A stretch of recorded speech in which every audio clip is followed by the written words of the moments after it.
একদিকে বাংলাদেশে অস্থির পরিস্থিতি, অন্যদিকে সীমান্তবর্তী লালগোলাতে এবার ওয়াচ টাওয়ার তৈরি নিয়ে শুরু হলো জটিলতা। ভারত বাংলাদেশ সীমান্তের নিরাপত্তা ব্যবস্থাকে জোরদার করতে ওয়াচ টাওয়ার নির্মাণ করার সিদ্ধান্ত গ্রহণ করেছে সীমান্তরক্ষী বাহিনীর জওয়ানেরা। আর সেই কাজ করতে গিয়ে লালগোলার রামনগর এলাকায় স্থানীয় একদল কৃষক বাধা সৃষ্টি করছে বলেই অভিযোগ। সেক্ষেত্রে কৃষকদের দাবি, ওই ওয়াচ টাওয়ার তৈরি হলে গবাদি পশু চাষের ক্ষেত্রে রাস্তা দিয়ে যাতায়াতে অসুবিধা সৃষ্টি হবে। ৬৫ বছর আমি মাথায় করে হাত নিয়ে দিতে পারি না। আমাকে জমি চাষ করতে গেলে মাকি লাগাতে দেয় না। ৪-৫ বিঘা জমি আমার এখন ফাঁকা রয়েছে। রায় বুনলে রায় হয় না, আলু লাইলে আলু হয় না। জমিতে গভীর লাইলে গভীর দাম ২ টাকা, লেবার মনীষের দাম আসছে না। সে জমি ৪ বছর নাগাদ আমি ফাঁকা রেখেছি। এবার জমির খেতে নিয়ে আসবো, বাড়ি আলু নিয়ে আসবো, তো মাথায় করে আনতে হবে। আমাকে সাইকেল নিয়ে যেতে না, গাড়ি নিয়ে যেতে দেয় না। এই সমস্যা, রাস্তায় সকালে কথা বিকালে কথা।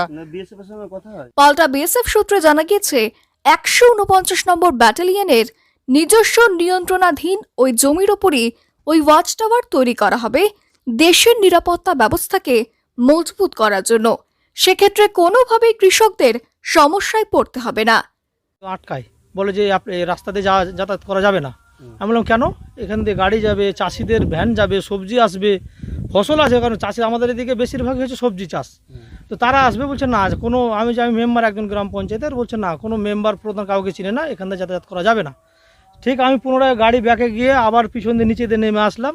নেমে এসে দেখি এখানে যে সমস্যা, কারণ যে রাস্তাটাতে আজকে বন্ধ করছে সেই রাস্তাটাতে পুরো চাষিদের এখানে সবজি যাতায়াত করে। প্রথমত এই রাস্তার ওপর দিয়ে কিন্তু যতগুলো ফসল মানে চাষিদের সম্পূর্ণ যাতায়াত করতো, কোনো সমস্যা হতো না। এখন পুরো উপরটা বন্ধ করে দিয়েছে। সোহরাবর্দী শেখ নামের এক চাষি জানিয়েছেন, বিএসএফ এর বাধায় কয়েক বিঘা জমি ফেলে রেখেছেন তিনি। চাষ করতে পারছেন না, কারণ চাষের ফসল ঘরে আনবেন কি করে? ভ্যান বা সাইকেল কিছুই নিয়ে যেতে দেয় না বিএসএফ। তার কথায় ধানের মরশুম, আলুর মরশুম সব চলে যাচ্ছে, কিন্তু কিছুতেই কোনো চাষ করতে পারছি না। কৃষকরা এককাট্টা হয়েছেন জানতে পেরে ছুটে আসেন স্থানীয় পঞ্চায়েতের সদস্য রিন্টু শেখ, কিন্তু তার অভিযোগ বিএসএফ তার কোনো কথাই শুনতেই চাইছে না। এদিকে কৃষকদের উস্কানি দিয়ে বিক্ষোভ সংগঠিত করা হচ্ছে বলেই অভিযোগ। এক শ্রেণীর স্থানীয় দুষ্কৃতীদের মদতেই এই কাজ হচ্ছে, যারা এই এলাকায় সীমান্তরক্ষী বাহিনীর দেশের নজরদারিকে মজবুত করার জন্য ওয়াচ টাওয়ার তৈরি করার কাজকে কোনোভাবেই মেনে নিতে পারছে না। আর তাই ঢাল হিসেবে স্থানীয় কৃষকদের ভুল বুঝিয়ে বিক্ষুব্ধ করে তোলা হচ্ছে ক্রমশ বিএসএফ এর বিরুদ্ধে।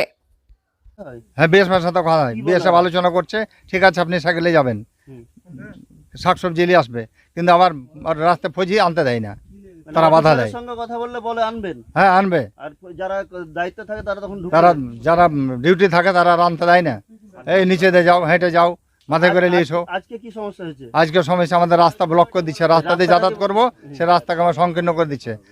মুর্শিদাবাদ থেকে কৌশিক অধিকারীর রিপোর্ট, লোকাল 18 বাংলা।